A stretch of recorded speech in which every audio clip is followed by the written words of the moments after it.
श्रीमद्भागवत सप्तम स्कंद में नवाध्याय। भक्तगणों, नवाध्याय में आज आपको प्रहलाद जी के द्वारा नरसिंह भगवान की स्तुति की कथा कहूँगा। आप इसको ध्यानपूर्वक सुनिए और इस चैनल को लाइक एंड सब्सक्राइब जरूर करें।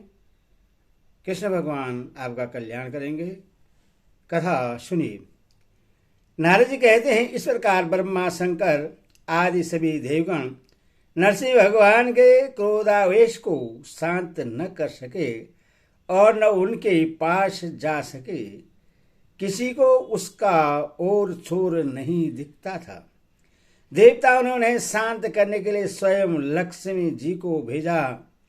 उन्होंने जाकर जब नरसिंह भगवान का वह महान अद्भुत रूप देखा, तब भयवश वे भी उनके पास तक न जा सकी। उन्होंने ऐसा अनूठा रूप न कभी देखा और न सुना ही था। तब ब्रह्मा जी ने अपने पास ही खड़े प्रहलाद को यह कहकर भेजा कि बेटा, तुम्हारे पिता पर ही तो भगवान कुपित हुए थे। अब तुम्हें उनके पास जाकर उन्हें शांत करो। भगवान के परम प्रेमी प्रहलाद जो आज्ञा कहकर और धीरे से भगवान के पास जाकर हाथ जोड़ पृथ्वी पर साष्टांग लौट गए। नरसिंह भगवान ने देखा कि नन्हा सा बालक मेरे चरणों के पास पड़ा हुआ है। उनका हृदय दया से भर गया।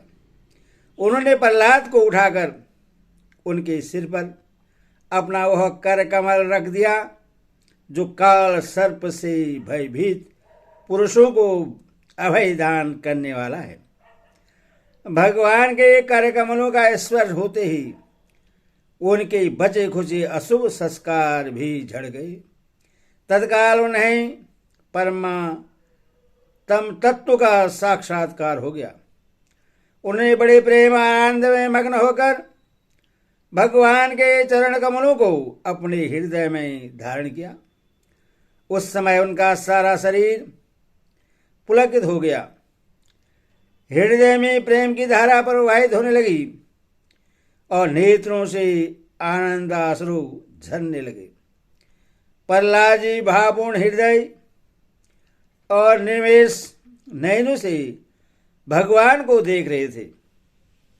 भाव समाधि से स्वयं एकाग्र हुए मन के द्वारा उन्होंने भगवान के गुणों का चिंतन करते हुए प्रेम गदगद वाणी से स्तुति की। प्रहलाद जी ने कहा, ब्रह्मा आदि देवता, ऋषि मुनि और सिद्ध पुरुषों की बुद्धि निरंतर सत्व गुण में ही स्थित रहती है। फिर भी वे अपनी धारा प्रवाह स्तुति और अपने विविध गुणों से आपको अब तक भी संतुष्ट नहीं कर सके। फिर मैं तो घोर असुर जाति में उत्पन्न हुआ हूं, क्या मुझसे संतुष्ट हो सकते हैं? मैं समझता हूं कि धन, कुलीनता, रूप, तप, विद्या, ओज, तेज, प्रभाव, बल, पुरुष, बुद्धि और योग, ये सभी गुण परम पुरुष भगवान को संतुष्ट करने में समर्थ नहीं है। परंतु भक्ति से तो भगवान गजेंद्र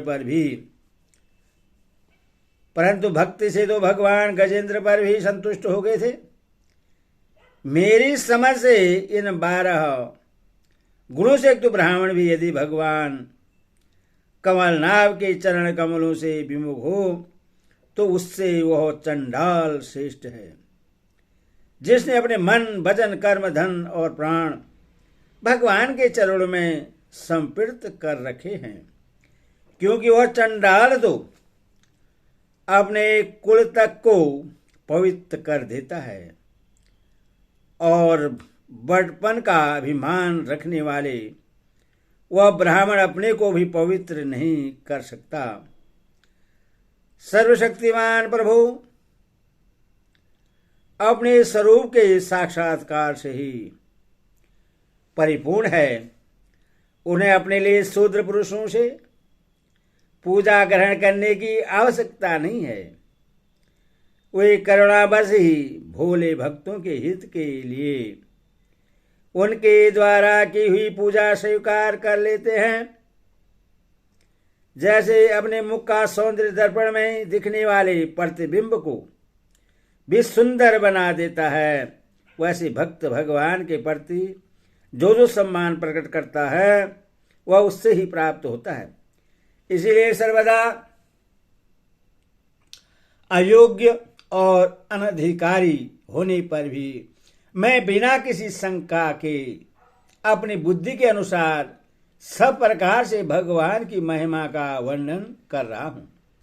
इस महिमा के गान का ऐसा प्रभाव है कि अविद्यावश संसार चक्र में पड़ा हुआ जीव तत्काल पवित्र हो जाता है।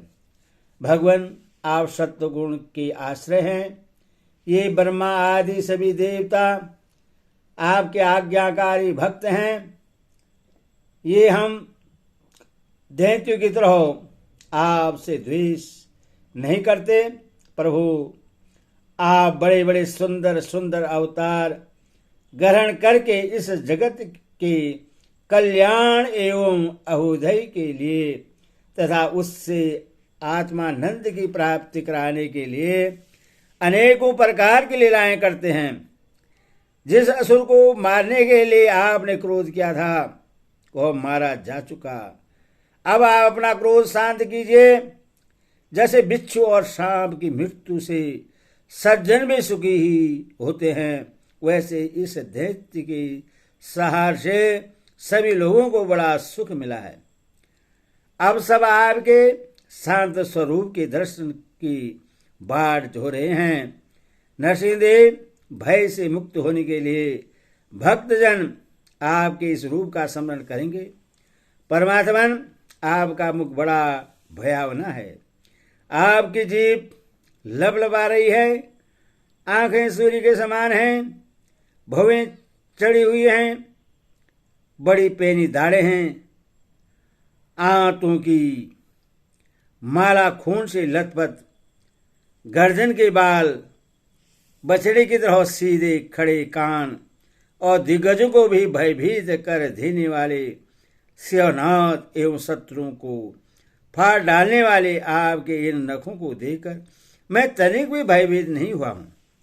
दीनबंधु, मैं भयभीत हूं तो केवल इस ऐसा और उग्र संसार चक्र में पीसने से। मैं अपने कर्म पाशों से बचकर इन भयंकर जंतुओं के बीच में डाल दिया गया हूं। मेरे स्वामी, आप प्रसन्न होकर मुझे कब अपने उन चरण कमलों में बुलाएंगे जो समस्त जीवों की एकमात्र शरण और मोक्ष स्वरूप है। अनंत मैं जिन जिन योनियों में गया उन सभी योनियों में प्रिय के वियोग और अप्रिय के संयोग से होने वाले शोक की आग में झुलसता रहा।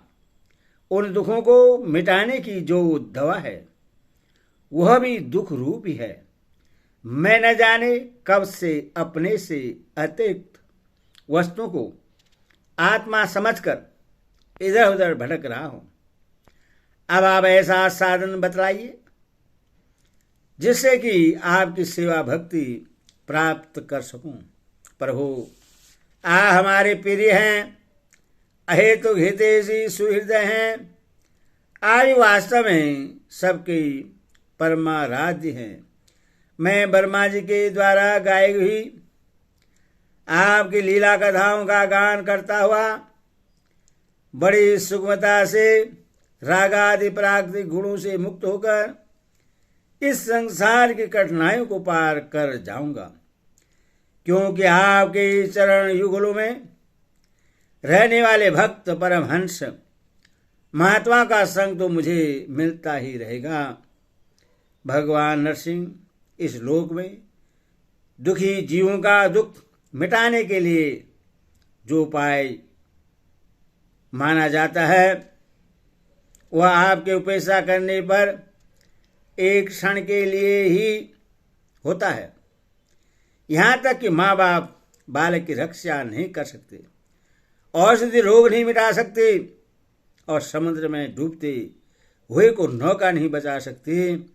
सत्वादि गुणों के कारण भिन्न भिन्न स्वभाव के जितने भी ब्रह्मादि श्रेष्ठ और कालादि कनिष्ठ करता हैं, उनको प्रेरित करने वाले आप ही हैं। मैं आपकी प्रेरणा से जिस आधार में स्थित होकर और जिस निमित्त से जिन मिट्टी आदि उपकरणों से जिस समय जिन साधनों के द्वारा जिस अदृष्ट आदि की सहायता से जिस प्रयोजन के उद्देश्य से जिस विधि से जो कुछ उत्पन्न करते हैं या रूपांतरित करते हैं, वे सब और वह सब आपका ही स्वरूप है। पुरुष की अनुमति से काल के द्वारा गुणों में शोभ होने पर माया मन प्रधान लिंग शरीर का निर्माण करती है। वह लिंग शरीर बलवान कर्ममय एवं अनेक नाम रूपों में आसक्त छंदोमय है। यही अविद्या के द्वारा कल्पित मन 10 इंद्रिय और 5 तन मात्रा इन 16 विकार रूप अरों से युक्त संसार चक्र है। जन्म रहित पर हो आपसे भिन्न रहकर ऐसा कौन पुरुष है जो इस मन रूप संसार चक्र को पार कर जाए। सर्वशक्तिमान प्रभु, माया इस 16 और वाले संसार चक्र में डालकर ईख के समान मुझे पेर रही है।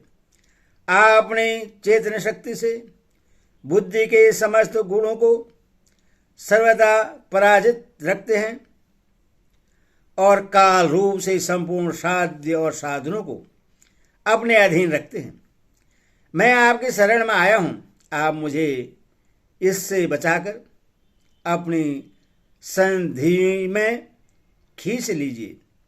भगवान, जिनके लिए संसारी लोग बड़े लालायित रहते हैं, स्वर्ग में मिलने वाली समस्त लोक वालों की वह आयु, लक्ष्मी और ऐश्वर्य मैंने खूब देख लिए। जिस समय मेरे पिता तनिक क्रोध करके हंसते थे और उससे उनकी भवें थोड़ी टेढ़ी हो जाती थी, तब उन स्वर्ग की संपत्तियों के लिए कहीं ठिकाना नहीं रह जाता था, वे लूटती फिरती थी।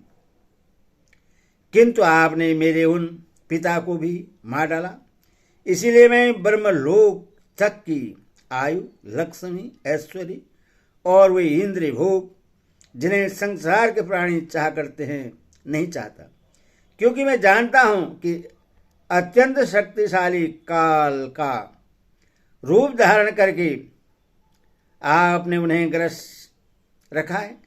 इसलिए मुझे आप अपने दासों की संधि में ले चलिए।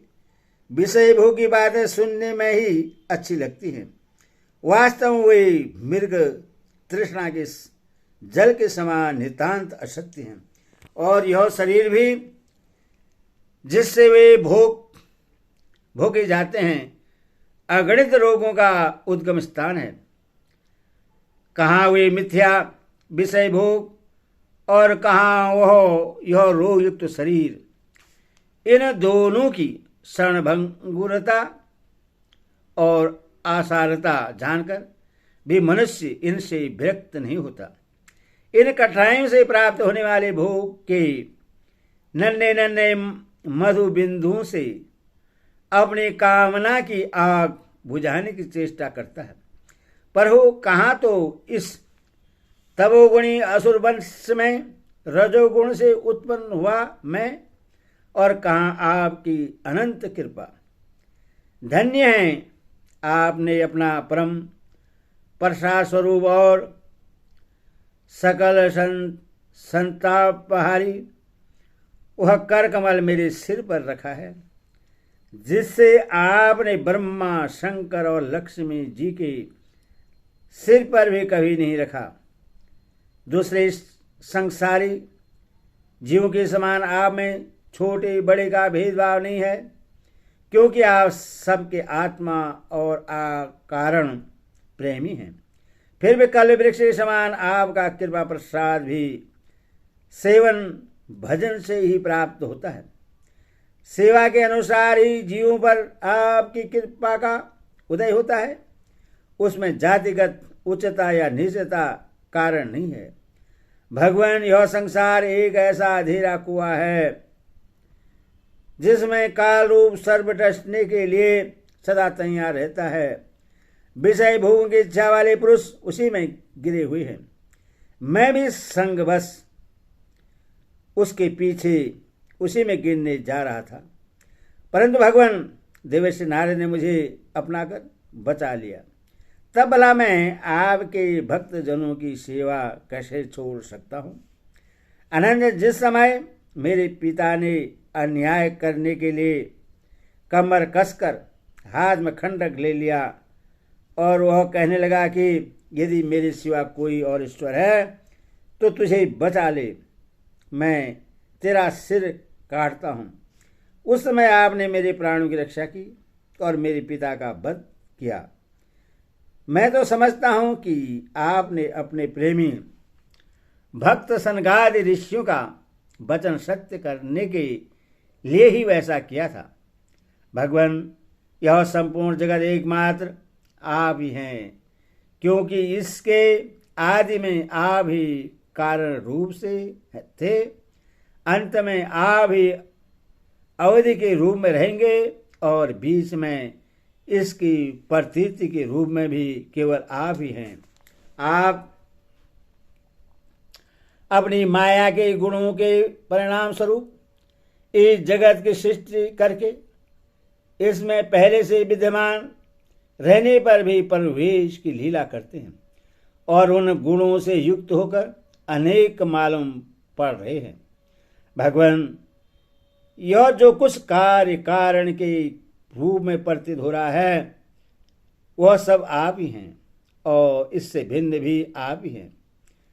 अपने प्राय का भेदभाव तो अर्थहीन शब्दों की माया है, क्योंकि जिससे जिसका जन्म, स्थिति, लय और प्रकाश होता है वह उसका स्वरूप ही होता है।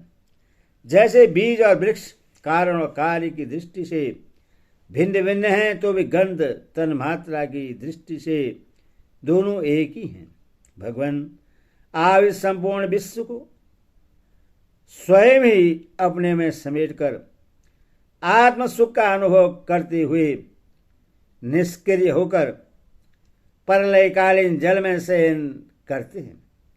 उस समय अपने स्वयं सिद्ध योग के द्वारा ब्रह्मा दृष्टि को बंद कर आप अपने स्वरूप के प्रकाश में निद्रा को विलीन कर लेते हैं और तूरी ब्रह्मा पद में स्थित रहते हैं। उस समय आप न तो तमोगुण से ही युक्त होते हैं और न तो विषयों को ही स्वीकार करते हैं। आप अपनी काल शक्ति से प्रकृति के गुणों को प्रेरित करते हैं, इसीलिए यह ब्रह्मांड आपका ही शरीर है। पहले यह आत्मा में ही लीन था। जब प्रलयकालीन जल के भीतर से शैया पर शयन करने वाले आपने योग निद्रा की समाधि त्याग दी, तब भटकी बीज से विशाल वृक्ष के समान आपकी नाभि से ब्रह्मांड कमल उत्पन्न हुआ। उस पर सूक्ष्मदर्शी ब्रह्मा जी प्रकट हुए। जब उन्हें कमल के सिवा और कुछ भी दिखाई न पड़ा, तब अपने में बीज रूप से व्याप्त आपको वे न जान सके और आपको अपने से बाहर समझकर जल के भीतर घुसकर 100 वर्ष तक ढूंढते रहे, परंतु वहां उन्हें कुछ नहीं मिला। यह ठीक है कि क्योंकि अंकुर उग आने पर उसमें व्याप्त बीज को कोई बाहर अलग कैसे देख सकता है। ब्रह्मा को बड़ा आश्चर्य हुआ। वे हार कर कमल पर बैठ गए। बहुत समय बीतने पर तीव्र तपस्या करने से जब उनका हृदय शुद्ध हो गया, तब उन्हें भूत, इंद्रिय और अंतःकरण रूप अपने शरीर में ही ओतप्रोत रूप से स्थित आपके सुस्व रूप का साक्षात्कार हुआ। ठीक वैसे जैसे पृथ्वी में व्याप्त उसकी अति सूक्ष्म तन्मात्रा गंध का होता है। विराट पुरुष सहस्त्र मुख, चरण सिर हाथ, जंगा नासिका, मुख कान नेत्र आभूषण और आयुध से संपन्न था। 14 लोग उसके विभिन्न अंगों के रूप में शोभायमान थे। वह भगवान की एक लीलामयी मूर्ति थी। उससे देखकर ब्रह्मा जी को बड़ा आनंद हुआ। रजोगुण और तमोगुण रूप, मधु और केटव नाम के 2 बड़े बलवान दैत्य थे। जब वे वेदों को चुरा कर ले गए तब आपने ही अग्रीव अवतार ग्रहण किया और उन दोनों को मारकर सत्वगुण रूप श्रुतियां ब्रह्मा जी को लौटा दी। वह सत्वगुण ही आपका अत्यंत प्रिय शरीर है। महात्मा लोग इस प्रकार वर्णन करते हैं। पुरुषोत्तम, इस प्रकार आप मनुष्य, पशु, पक्षी, ऋषि, देवता और मत्स्य आदि अवतार लेकर लोगों का पालन एवं विश्व के द्रोहियों का संहार करते हैं। इन अवतारों के द्वारा आप प्रत्येक युग में उसके धर्म की रक्षा करते हैं। कलयुग में आप छिपकर गुप्त रूप से ही रहते हैं, इसीलिए आपका एक नाम त्रियुग भी है। वैकुंठनाथ, मेरे मन की बड़ी दुर्दशा है। वह पाप वासनाओं से तो कलुषित है ही, स्वयं भी अत्यंत दुष्ट है। वह प्रायः ही कामनाओं के कारण आतुर रहता है और हर्ष, शोक, भय एवं लोक परलोक, धन, पत्नी, पुत्र आदि की चिंताओं से व्याकुल रहता है। इससे आपकी लीला कथाओं में तो रस ही नहीं मिलता। इसके मारे में दीन हो रहा हूं। ऐसे मन से मैं आपके स्वरूप का चिंतन कैसे करूं? अच्युत, यह कभी न अघाने वाली जीव मुझे स्वादिष्ट रसों की ओर खींचती रहती है। जनेन्द्रिय सुंदरी स्त्री की ओर, त्वचा सुकोमल स्पर्श की ओर, पेट भोजन की ओर, कान मधुर संगीत की ओर, नासिका भीनी भीनी सुगंध की ओर और ये चपत नेत्र सौंदर्य की ओर मुझे खींचते रहते हैं। इनके सिवा कर्मेंद्रियां भी अपने अपने विषयों की ओर ले जाने को जोर लगाती ही रहती है।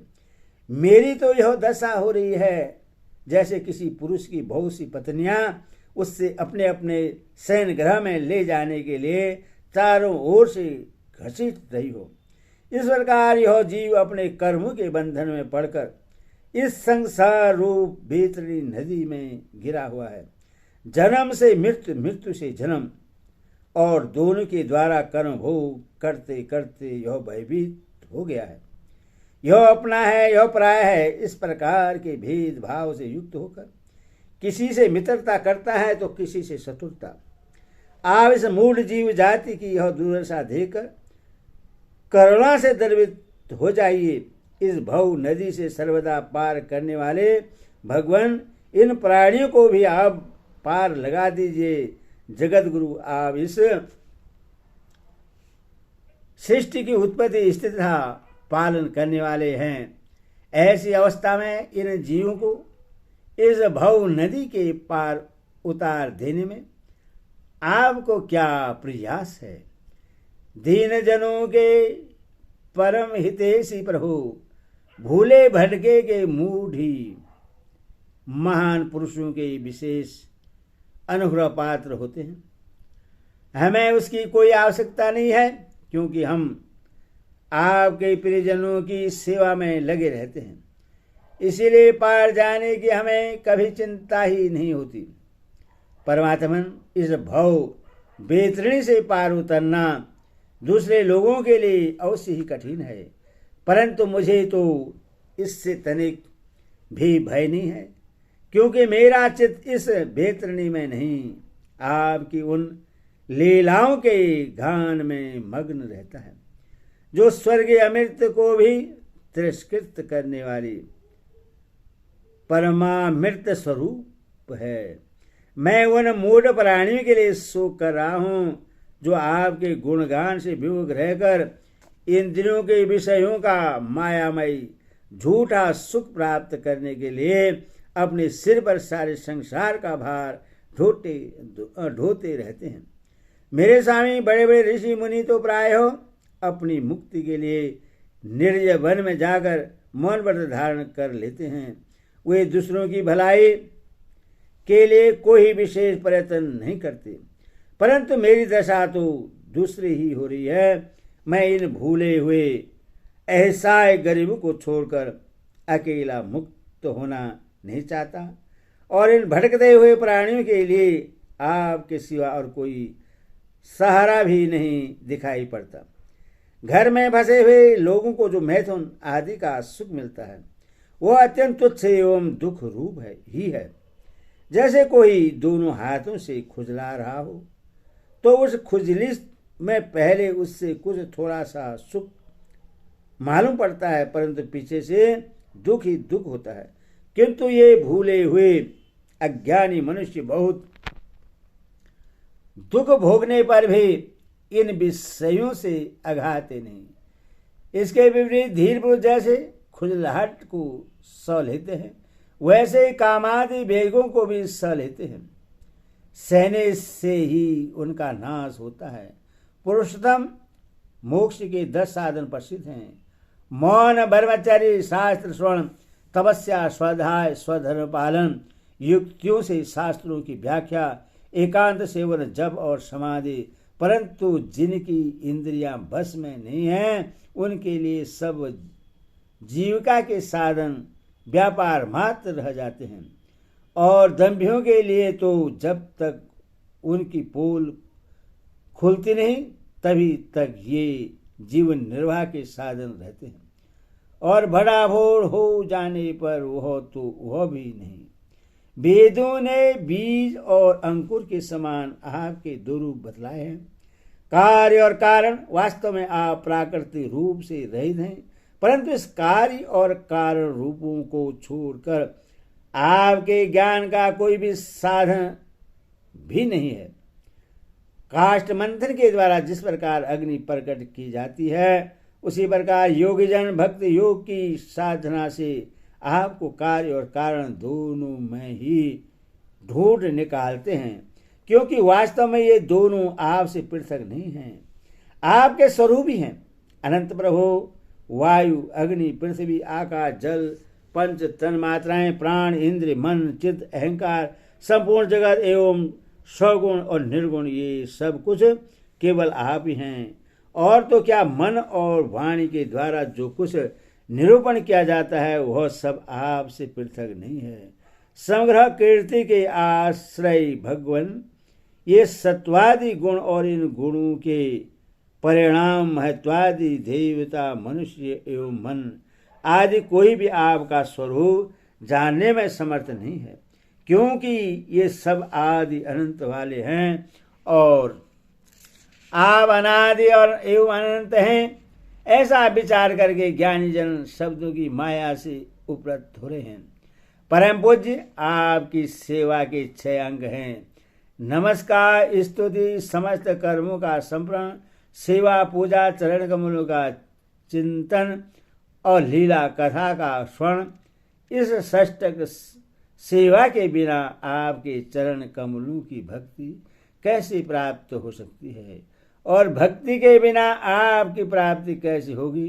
प्रभु, आप तो अपने परम प्रिय भक्तजनों के, परमहंसों के भी सर्वस्व हैं। नारद जी कहते हैं, इस प्रकार भक्त प्रहलाद ने बड़े वेग से प्रकृति और प्राकृतिक गुणों से रहित भगवान के स्वरूपभूत गुणों का वर्णन किया।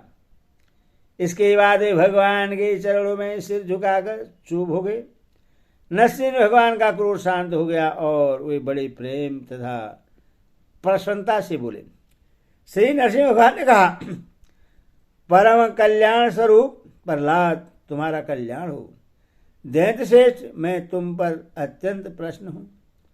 तुम्हारी जो अभिलाषा हो मुझसे मांग लो। मैं जीवों की इच्छाओं को पूर्ण करने वाला हूं। आयुष्मान जो मुझे प्रश्न नहीं कर लेता उससे मेरा दर्शन मिलना बहुत ही कठिन है, परंतु जब मेरे दर्शन हो जाते हैं तब फिर प्राणों के हृदय में किसी प्रकार की जलन नहीं रह जाती। मैं समस्त मनोरथ को पूर्ण करने वाला हूँ, इसीलिए सभी कल्याणकामी परम भाग्यवान साधुजन जितेंद्रिय होकर अपनी समस्त वीरतियों से मुझे प्रश्न करने का ही यत्न करते हैं। असुर कुलभूषण प्रहलाद जी भगवान के अन्य प्रेमी हैं, इसीलिए बड़े बड़े लोगों को प्रलोभन में डालने वाले वरों के द्वारा प्रलोभित किए जाने पर भी उन्होंने उनकी इच्छा नहीं की। हरि ओम तत्सद, हरि ओम तत्सद, हरि ओम तत्सद।